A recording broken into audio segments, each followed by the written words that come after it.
Welcome back to an amazing episode of the third Shield Pokemon Go podcast. Guys, in this episode I have Linden Ryu. That's right, the person who have reached #1 on the Go Battle League leaderboard for a certain time. But that's not the point. The point is he's a very consistent player who is constantly placing and sweeping tournaments, cups, and always in the top rankings. So I really wanted to pick his brain a little bit to able to give you some amazing sites on how to get better at Go Battle League and at Silph Arena. So let's get started. Thank you so much for being here, Linden. I really appreciate it because you are one of the main reasons that I actually got involved with Pokemon Go PvP especially. So I just wanted to thank you and just really appreciate that you're here with us on the podcast. Yeah, thank you, Daniel. I appreciate the opportunity of having me and kind of sharing some of my stories and thoughts on Pokemon Go PvP. I'm a big fan of your content, so I'm happy to be on one of the podcasts.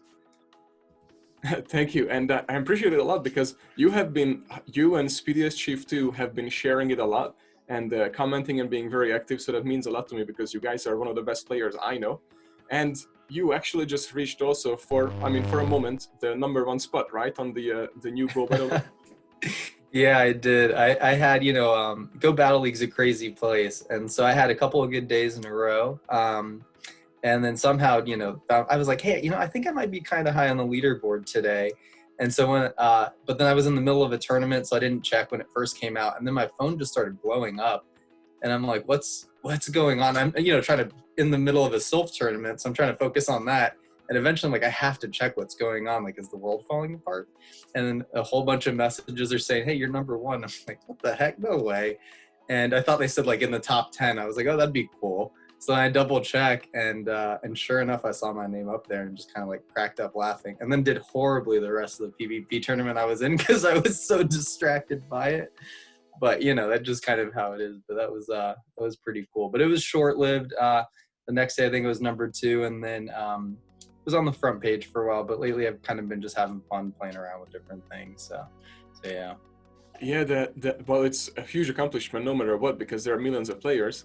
But what I wanted to bring up also that when I went to a raid, I think it was on a Wednesday, by the way, or maybe Tuesday, I'm not sure, but I went on a raid in the area and there were lots of local players.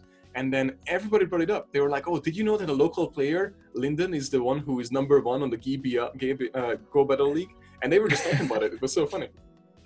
That's too funny. Yeah, it's funny because people that I know that don't even care about PvP, and I didn't think they'd be checking the leaderboards, were like reaching out to me and saying, hey, way to go, that's really cool. And I'm just like, about what? Because I'm not expecting them to talk to me about PvP. And then so it was a really cool experience. Like, it was really humbling and just fun. So it's definitely been a goal. I've always been striving for that. So it's cool.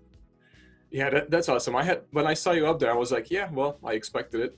But what I wanted to ask you before we get real deep into the PvP and everything, that firstly, when and how did you get involved with Pokemon Go? Okay, so I guess maybe to start off, I was a Pokemon player when I was a kid. So in elementary school, I used to collect the cards and play the Game Boy games. And all my friends were really into the cards, so we would trade and do all that, and it was a lot of fun. So that's where I got like my Pokemon knowledge. And then when Pokemon came out, and I think it was 2016 or Pokemon Go, I was like a day 2 player. So I tried to get on day 1, but like the servers weren't working. So I was like, you know what, I'll try again the next day. So I logged in then and pretty enjoyed it.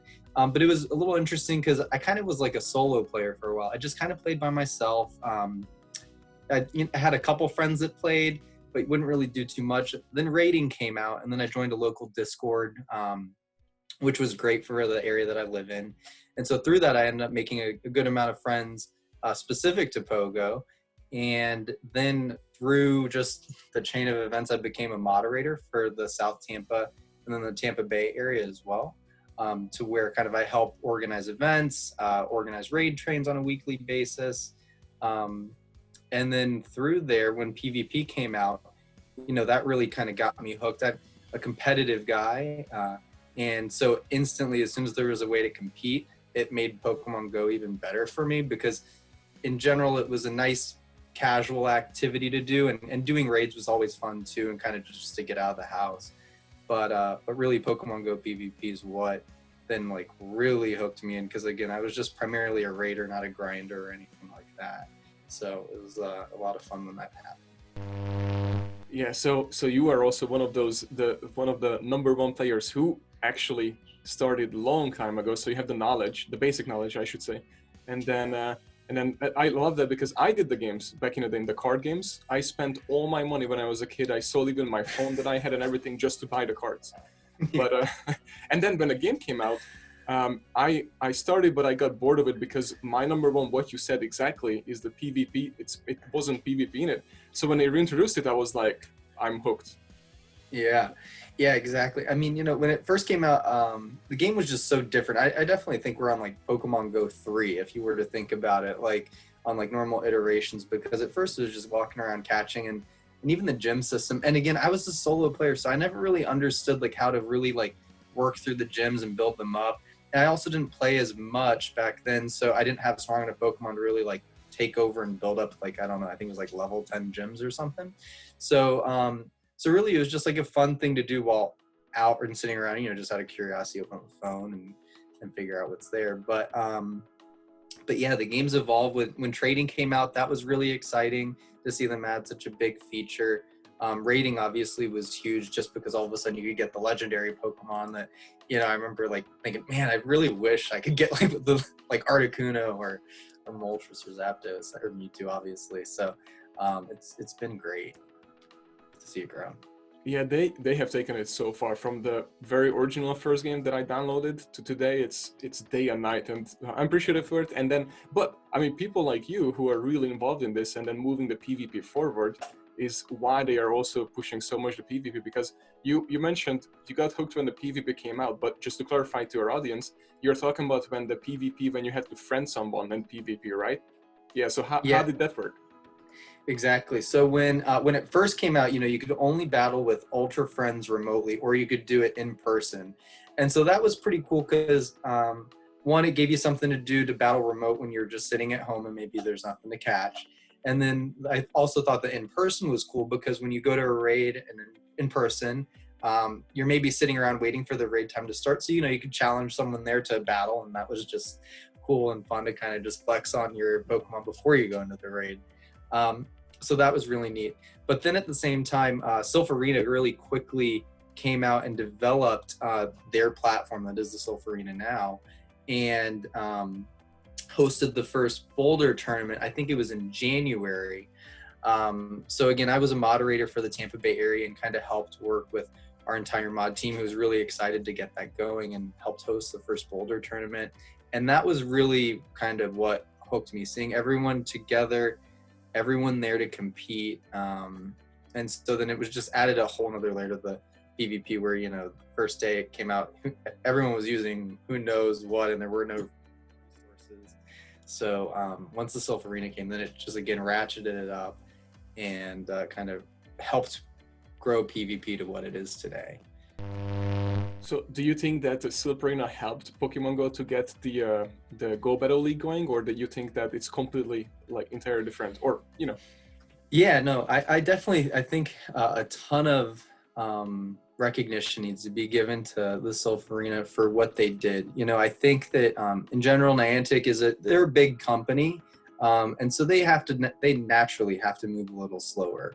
But the Silph Arena, since it's run by fans and passionate players, they were able to quickly come together and build these, themed cups, and then instantly, as soon as there's a platform to compete on, and then a leaderboard, which came out a little bit later in Silph Arena, people will compete for that. So the skill levels instantly go up. And so people continually, became better players and more strategic and more refined in their approaches. That's when the big players like Valarash started showing up, and then House Stark as well. The big names started coming up on the leaderboard. So, as soon as you start seeing that, that's when I think Silph Arena completely should get the credit for pushing PvP, especially the skill levels to where it is now. Yeah, talking about skill levels, what do you think about preseason, season 1 and season 2? How much the competition changed for Go Battle League? Well, funny fact, I think I lost both my first games in both preseason and season 1, the like very first off start. So instantly, you could see the skill a little bit, because I thought I'd, just roll through at for at least maybe the first couple levels, but that definitely wasn't the case. But season 2 was incredibly difficult to compared to the first ones. You saw a ton of players on Twitter, which is a good temperature for how things are going. A lot of players are talking about maybe going 3-2 in their first set, and these are good players. And so compared to season 1 or preseason, a lot of players started off with like 20 win streaks or 25 win streaks. That just, you weren't hearing about that in season 2. And I think it just shows that while Silph Arena had a big player base, the Pokemon Go player base really quickly has gotten drawn in and hooked. And I have friends that are maybe a little bit more casual in the game just in general. And right now they're saying, PvP is my favorite thing, when a while ago I had a hard time dragging them out to a tournament, or I just couldn't. But again, having the rewards that Go Battle League has really just pushed the competition level up. And then the leaderboards too, I definitely kind of even in season 1 lit a fire under me a little bit more. As soon as it came out, it was like, oh, like we can see how good we are compared to everyone else, as opposed to just, periodically comparing our ELO scores. So, the competition is just getting so tough. And now that we just rolled into Ultra League, it's been definitely interesting to see again how tough the competition is there. What was your go-to team in season 2 Great League? So season 2 Great League, I ended up using primarily Shadow Glade as my lead Pokemon, and then Azumarill with Ice Beam and Hydro Pump. And then Registeel kind of as like a closer safe switch. I was using that a lot. The Shadow Glade was a great Pokemon simply because the confusion damage hits so hard against just about everything. Then Leaf Blade as the fast move you can get to pretty quick. And Close Combat as the second move is very just intimidating. So in turn, and coupled with it being a Shadow Pokemon in general, so the damage just does so much. So, you can end up doing a lot of great play with Shadow Glade. I've run through entire teams with just that in my lead because of what it can do and just the intimidation factor. So that I was using that. That's the team that got me to number 1. I changed things up a little bit towards the end because I knew that the things were about to shift when we come back to Great League. So I wanted to test some things out before we really get there, when the kind of, season 2 opens up to all leagues. But yeah, that was the main team that I was running. And again, it's great. It struggles a little bit with Altaria leads, which kind of you see maybe like a third of the time. But, every team's going to have a weakness in Go Battle League. So that's why I kind of like that. Now is the time that you make your bets, because Linden and I going to battle, and you have to bet who is going to win this matchup. And just want to let you know, we just played against each other last night, and it was this close that I almost won. I didn't, but who knows, maybe this is my time. So let's see.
what would be your favorite team that you just like to run, even though if it's not good or it couldn't be good, but what would be like your absolute favorite that you just enjoy playing with?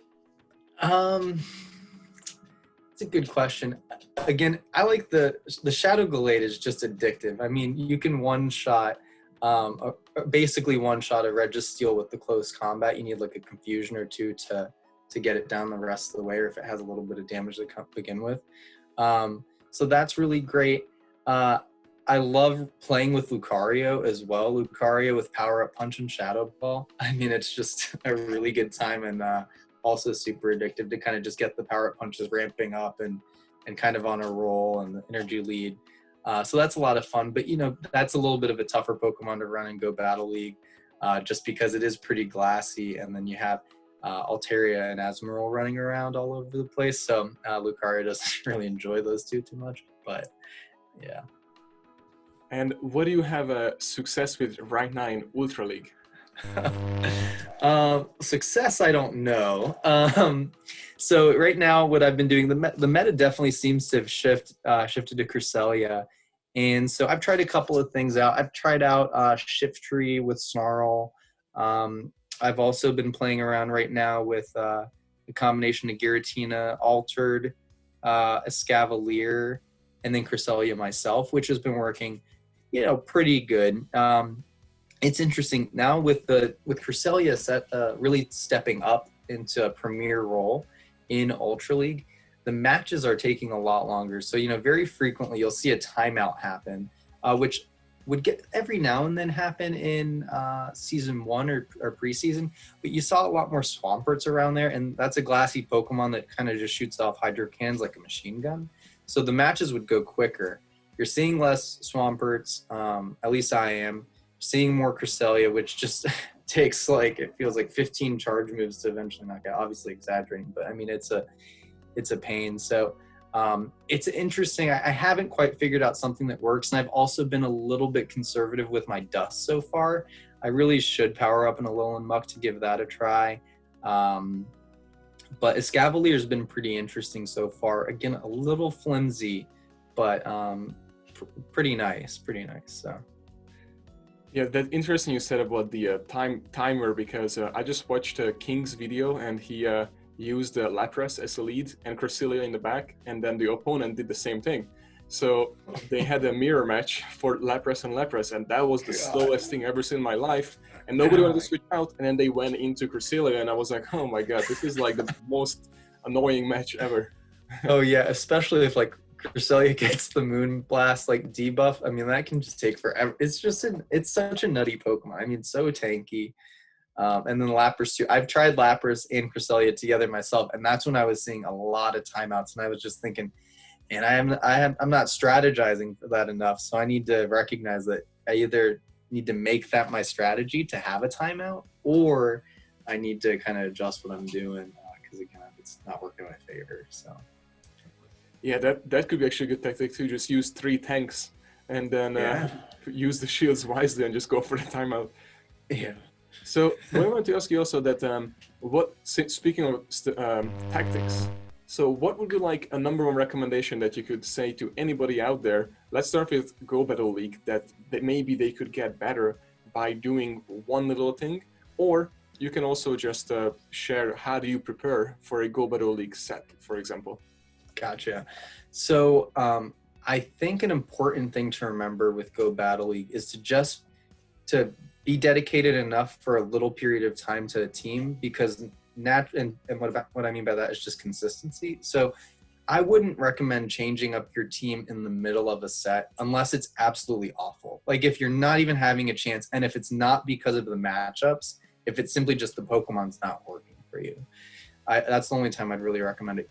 Let things play out a little bit, because Pokemon just in general, you know, you have something that's super effective against something else, but in turn that one type is weak to another things. So it's kind of natural to have hard counters every now and then. So it's important to not get discouraged simply if you're seeing the wrong thing. Let the numbers play out a little bit. Let odds work in your favor eventually. Catch the positive lead. And if you're winning with the positive lead, but losing with the unfavorable lead, recognize that it's working as it should, but you might need to tweak something a little bit. Before playing a set, I definitely think, and building a team, I definitely think about what am I seeing the most of right now, and maybe even write it down on a list. Like, I've seen a lot of this, I've seen a lot of that, and what beats both of those, or all three of those, or all five, whatever you're seeing the most. See if you can find anything, and you kind of try to want to have two counters for anything that's popular on your team, because having two means that you can switch into one of them and not be at a disadvantage if they counter switch as a result. And maybe you can realign the Pokemon to end up being paired up eventually with the one you want.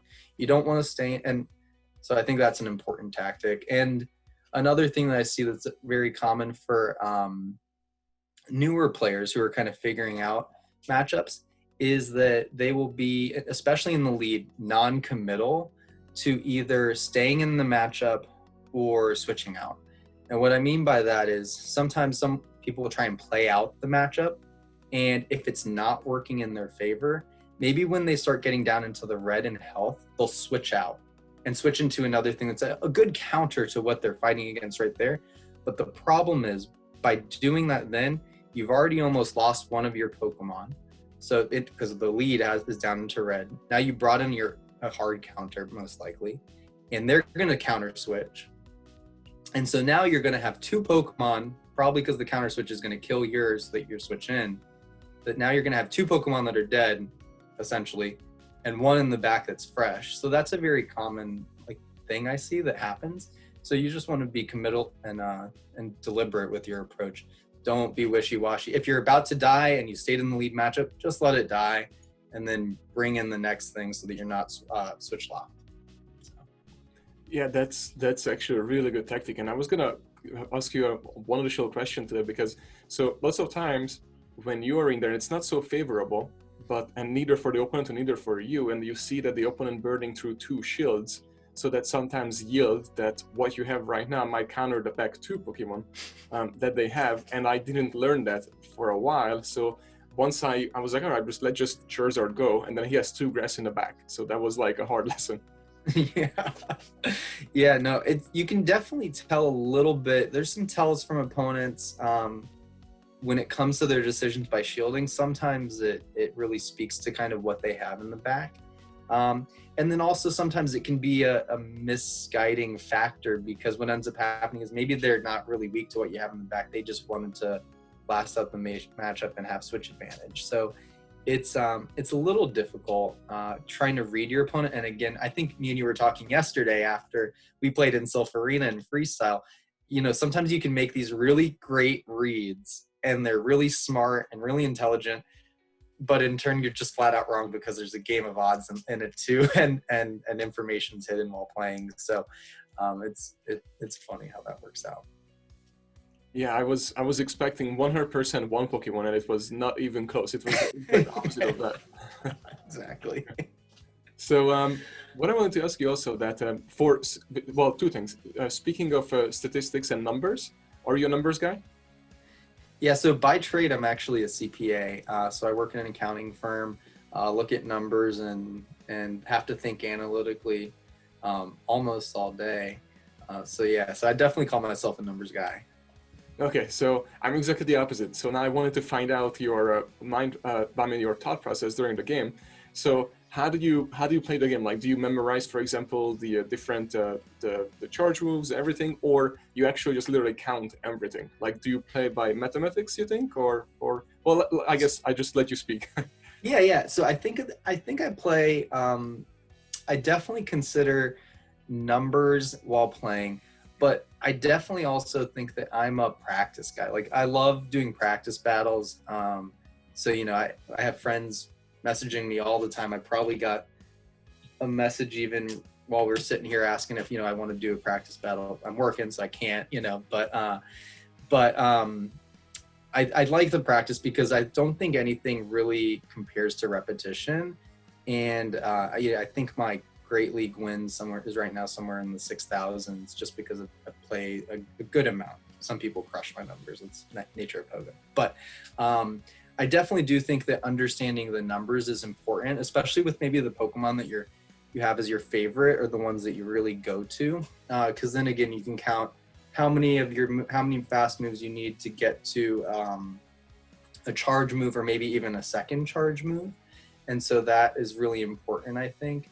But I don't memorize a lot of the matchups individually, just because I've felt like that can sometimes play out negatively, because I get so confident that, oh, well, this Pokemon crushes this one. Well, if there's an energy advantage and if there's, a shield disadvantage or depending on what's in the back, it might not work out as you always do. So don't get too overconfident if you are memorizing. Again, then there's too many scenarios to really, for me to memorize it. My memory just doesn't work well enough for all that. I got it, and that was really good too, because especially what you said with the numbers, over 6,000 matches, because each match is about 2 to 5 minutes, right? And if you add it up, if even just to get remotely good at something, you need 10,000 hours invested. So you're basically there if you add it all together, but most people are not. So that's actually a huge practicing and advantage. So that's awesome. And then, so what would be then your, let's say, number one advice to people who would like to get better at PvP? What do you think they should do? So I think one important thing is to learn typings. Typings are pretty critical in Pokemon Go PvP. Again, people talk about being hard countered, and the reason they're hard countered is because of typings. I mean, most of the time it's because of typings. So I think that that's really critical to understand and learn. I think learning how to build a balanced team is important, or intentionally build an unbalanced team if that's what you're going for. But I think building balanced teams that, again, like I was saying earlier, if you think about the main things you want to attack and have 2 counters on your line of 3 for the main counters, that's really important. And I think the repetition and practice, and then having a diverse group of players to practice with is really important, because you might get really good practicing against just one person, but everyone plays so differently, and communities play differently as well. And that's really something that can be difficult for people to understand, is that communities play different. So you might do really well in one community, but then in another, when you play, you might not. So I think that those are some important things that folks could learn to get better at PvP. Yeah, that is. And then what I wanted to ask you also is that, do you have like a specific, let's say, either like a grinding tactic like every day that you follow, either for Go Battle League or for Silph Arena? Like, is there something that you are like religious about? Just like, for example, in hockey, Wayne Gretzky would eat the same exact food before every single game, and he haven't changed it for all his life. Do you have something like that? So I don't. Maybe the closest thing to that is for Silph Arena before a tournament, I'll normally drink an energy drink just to kind of make sure I'm kind of up and going. That kind of started midway through season 1 of Silph Arena, so I would do that just again to kind of be energized and kind of going. I drink a lot of caffeine to begin with, so that kind of has been the thing. For Go Battle League, I really try to dedicate a set of time where I can do all 5 matches at once. I don't like having like the intermittent breaks again, because I feel like in Go Battle League, the meta rotates by hour. So you'll see a lot of consistent leads for a period of time. And then if you switch it up, you're adding another dimension of what you could be missing, meaning maybe for 1 hour, the common lead is Altaria. And if you only try one battle in that period of time, your lead might work well against that, or it might not. But if then you switch in the next hour and the common lead is Meganium, again, you're switching up too much, so you're aiming for a moving target as opposed to just being consistent. And again, maybe your lead doesn't work well against Altaria, but still just play out the match, because again, things are always rotating, and other players are doing the same. So that's the main thing I do in Go Battle League that's kind of religious. I always try and do a set of 5 all at once. So that's a good point, like a really good point. And what I want to ask you also that what do you think, and I ask this everyone, what do you think about Pokemon Go going in the future with Silph Arena and everything? Do you think they're gonna be the next esports game? I think that Niantic, for it to become an esport, I think Niantic and the Pokemon Company will really need to shepherd that into existence. I think that Silph Arena has done an amazing job, and they've built a great community that has done a lot of different things. I think that it will continue to do. Silph Arena caters to maybe the most hardcore of players, but I think that, and some people, maybe say that Silph Arena, the participation is lower. This is very similar to how it was at the end of season 1, and we're in season 2 right now. So, I think regionals just competed. Some people put a lot of effort to get into regionals and maybe have the results they wanted, or maybe the results they didn't.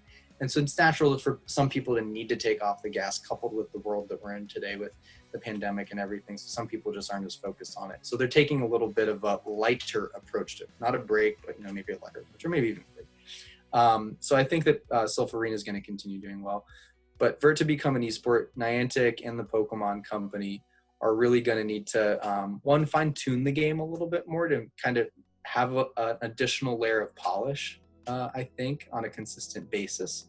And then I think that they need to take the steps in developing specific tournaments or formats, like they're going to do with the Premier Cup when we go into Master League in just a couple of weeks. I think that'll be a good chance for them to show that. But like I said earlier, Niantic is a big company working with the Pokemon Company, which is another big company. So I think that they'll be smart, they'll be deliberate, but I think that it's important to recognize that it'll take a little bit of time. And I think that's fair. I think that's fair. Yeah, I agree with you 100%. And then all the content creators out there who are streaming every single day, which is crazy, they are actually getting very popular. I've been following them and seeing, how much it does. And you guys start streaming too. Just when did you stream since then, or that was the first one? Yeah, so I am a part of Team Nvent, which is a group of 5 battlers, or 6, and B has Elcal, Jangles, Clash and Cliff, and Call Me Jake. And so we stream kind of as a group on the Team Nvent Twitch. Our approach to it is we're going to do our Go Battle League sets together, have some fun, kind of just hang out, and it's kind of like we're all just hanging out together as we do our battles, taking turns and giving each other a hard time if maybe we mess up or something, and then just talking about what's going on in the game. We're trying to get on a more consistent schedule with streaming, but yeah, we're going to try and do Mondays and Thursdays, but we're still working on our format and everything, but we enjoy it. And again, the Twitch content creators are doing a great job, and I think exposing a lot more players to Pokemon Go PvP and high level play, which is great. And then Twitch is nice because you can get the interaction with your stream through chat and kind of interact with them and get to know the players that are watching you at the same time. So. Yeah, and it was awesome and was very entertaining. So I sent it to a few people who are not really into PvP, and then they pulled it up and then they commented, messaged me right away saying that, wow, I didn't know this existed. This is very entertaining. So they were hooked right away. Yeah. So I'm really thinking, it's really just a matter of time when enough people start seeing it and start sharing it, which obviously takes time, because we can share it as much as we want between our Twitters, but the only people who see it are the actual players are there and out there. Until the general public sees it, it's kind of like a slow grow. That's what I feel. Yeah, I definitely agree. I think that if you get into anything and hope for overnight success, you're going to be disappointed more times than not. So I think it's important to recognize that it will be something that has a slow and steady growth, and experience a big surge, but potentially then maybe again slow and steady and another big surge. And so I think the game's doing the right thing. And again, before you had very few people streaming at all on Twitch. So even with where it's at now, at any given time, I think there's a handful of content creators at all times streaming. So it's great just to have the content out there and to get to know some of the top players too, because I know a lot of folks have met through Twitch, which is again just great. The community keeps getting stronger and bigger. Yeah, that's exactly right. And then one last thing I wanted to ask you with the Silph Arena. So I think why it's also slowed down, well, obviously there's no in-person meetings right now at all, which kind of sucks. and then but they canceled all the what do you call it, the regionals and everything, and Pokemon had last year the invitation only event or something, right? Oh yeah, so I think if I understand right, the Pokemon Company, they have their World Championship, which includes regular main series games, trading card games, some other game I'm not sure. But yeah, my understanding is they've canceled all their events. And last year they welcomed Pokemon Go into the fold for the first time ever. So that was really exciting to see that momentum. And from again, with the whole series for the most part being canceled, I believe. I'm not the most sure on that. It's interesting or it's disappointing that maybe Pokemon Go misses this year. But again, like I was saying before, I think it gives the year another year of polish to get applied to the game, another year of concepting out what Go Battle League is going to evolve into, what PvP is going to morph into. So again, I think it could be seen as a negative in the short term, just less exposure, but long term, when it does get the stage that I think it deserves, it'll be very interesting. Do you have any suggestions or any last minute tips for the new Galarian groups of people who came out, or just anything in general for going into Ultra League right now? So the Galarian Pokemon are definitely pretty interesting and fun. Yesterday had a tweet that went out that showed Galarian, or not Galarian, just Obstagoon out there, which looks like the lead singer from Kiss, which is pretty funny. I mean, it's a beast of a Pokemon, really weak to counter, so avoid that. But it's a very interesting Pokemon as well. Then there's also Galarian Stunfisk, which actually I used in freestyle yesterday, which was really interesting. I used powered up the first one I caught, which I wouldn't recommend to many players if you're trying to save Stardust. I'm gonna have to power up a better one later, but it was an interesting Pokemon with the Mud Shot. I think it's Rock Throw and Earthquake. It was very interesting and a lot of fun to use. In fact, the tournament I used it in, it was my first time even battling with it, so I had like zero practice with it. Again, I wouldn't recommend that. And then there's also Galarian Zigzagoon, which is going to be interesting. Based on that moveset, it has a really good moveset. And then there's some other Galarian Pokemon that I think were in the code, but haven't yet been released into the game. The Sword and Shield has an expansion pack coming out soon. And there's a Galarian Slowbro, which looks pretty cool. And I think its typing is Psychic Poison, which is going to be interesting. Hopefully that gets released into the game soon, because they did have the sprite, meaning like the image, for Galarian Slowpoke. So Slowpoke, Slowbro, hopefully we get to see that in the game soon. And I bet that will bring some interesting things for sure.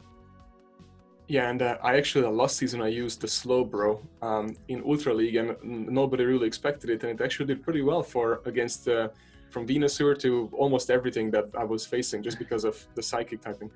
Yeah, exactly. The Slowbros, a Slowbro, Slowking, they're really interesting Pokemon with the Confusion or Water Gun and their movesets. Toshi is a great player, and he loves those Pokemon as well. I even at one point powered up a Slowpoke all the way. It was a perfect level 1.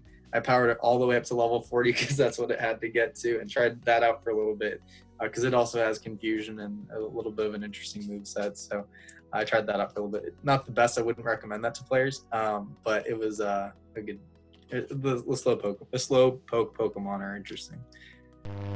Since you mentioned level 40, I totally forgot about this, but what do you think if Niantic decides to move, or Pokemon Go decides to move the level cap to level 50, then the entire meta as we know it, is it going to be like erased completely, you think? Oh, man. I don't know. I'm really hopeful that if they increase the trainer level cap to 50, that they don't change the Pokemon level cap up to 50 as well. I think that from the main perspective of resources, it's so expensive to get a Pokemon up to level 40. I mean, it takes some players, maybe a month to get enough dust to power up one Pokemon to level 40. And with it being kind of like an exponential curve, to have it keep going up at a rate like that, it would just create a bigger barrier to entry for players, which I don't think is a good idea for the long-term health of the game. And it's kind of, because it could be discouraging, you know. But at the same time, I do think that'd be a welcome addition, because I think that would get some players to reopen the game. And I think it would get some players to potentially play different. If it was me, now I'm not a part of Niantic or not even close to any type of affiliated with them, but if it was me, what I would do is I would make XP only a portion of the requirements to increase your level. I think that it'd be nice if there were kind of like a mission or objective to increase that. And I don't think it should be something that's easy to achieve. You know, I think maybe something like 10,000 great curve balls or something. I think that some, you know, maybe even more than that, because 10,000 isn't even that much. So I think that, you know, doing that would be a good approach to increase the level cap, make players be able to play the game a new way that maybe they aren't playing currently.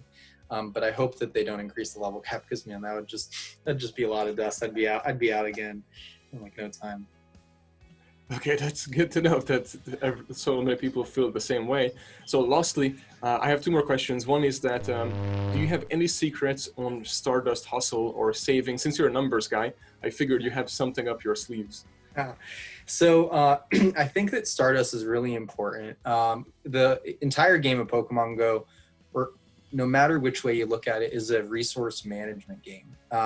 Whether it's managing your inventory, your Pokemon inventory, so that you have enough space to catch more, managing your item bag inventory, managing your Stardust, managing your TMs, rare candies, and then even when you get into PvP, managing your energy, managing your shield. That's an entire resource management game when you break it down, I think, to the core.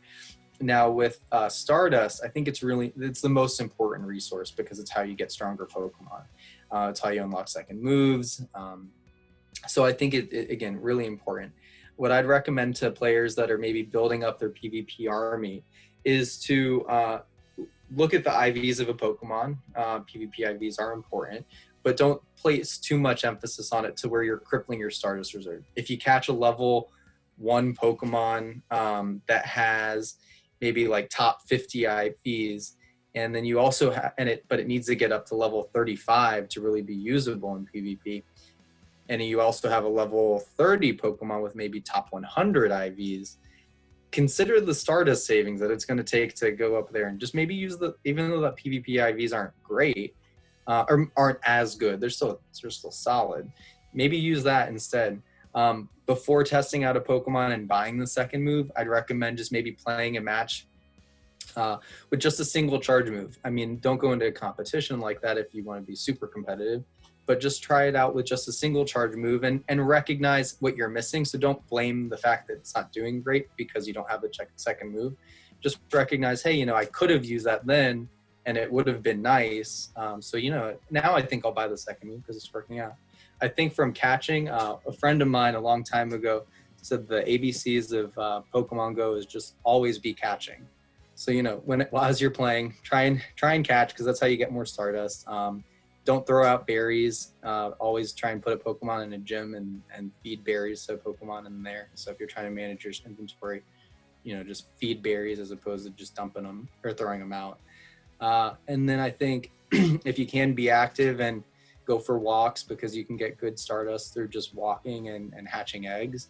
I think that's a great way. And then I think being smart with the use of your star pieces. I try to be pretty conservative with mine, and I'll build up a stack, which is when you get a research encounter and then you flee from it as opposed to catching it right away.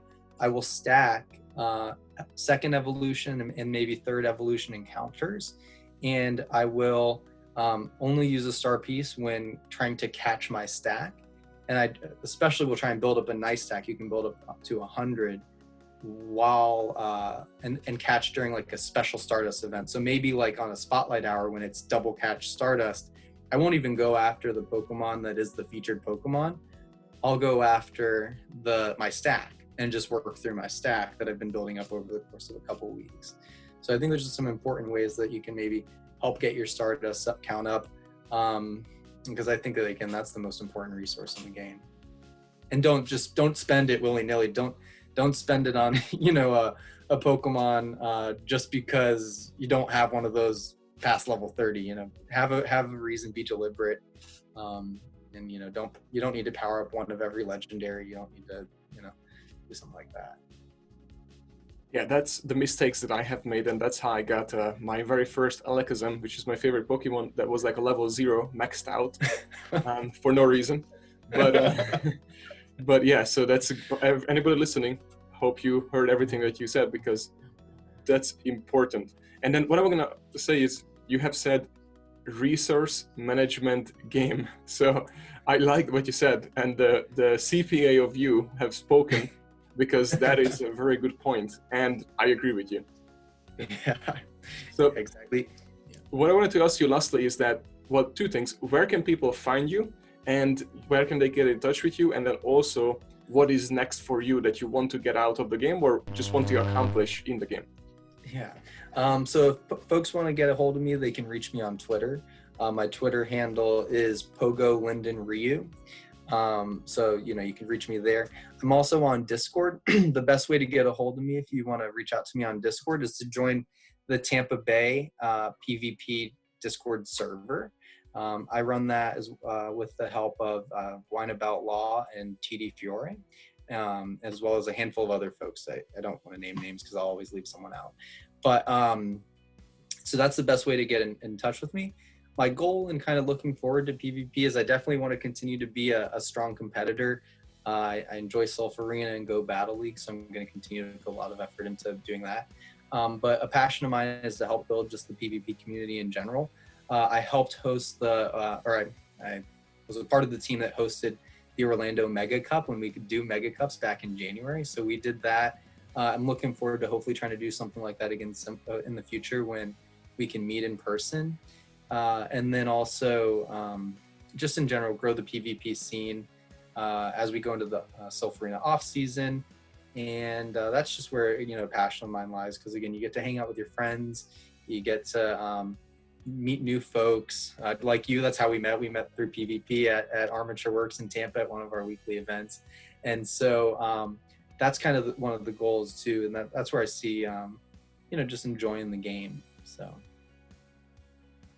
Yeah, thank you so much. And thank you, by the way, for all that, because I don't think, if I would have met you, I was telling Speedy's Chief too, as well, that when I met you guys, I was like, oh, this is not what I expected. This is awesome. And you guys are all awesome and very involved and everything, that I was like super thankful, because if I would have met with another group of people, I might not be doing this right now today. So just because of you guys already doing this, it's already changed everything, like tremendously. So thank you for that. Yeah, definitely. It's great. And so, I mean, you're a great member of the community, and super passionate. And so, I just love getting to meet new folks and seeing them have interest in it. And again, just hopefully showing folks and helping shepherd them to having fun in the game and giving them guidance and advice too. So, if at any point in time you want to hit me up for some practice battles, like I said, shoot me a message and say, hey, Linden, let's scrimmage. Thank you so much. Is there anything else that you want to share, or basically that's it, guys? If that's it.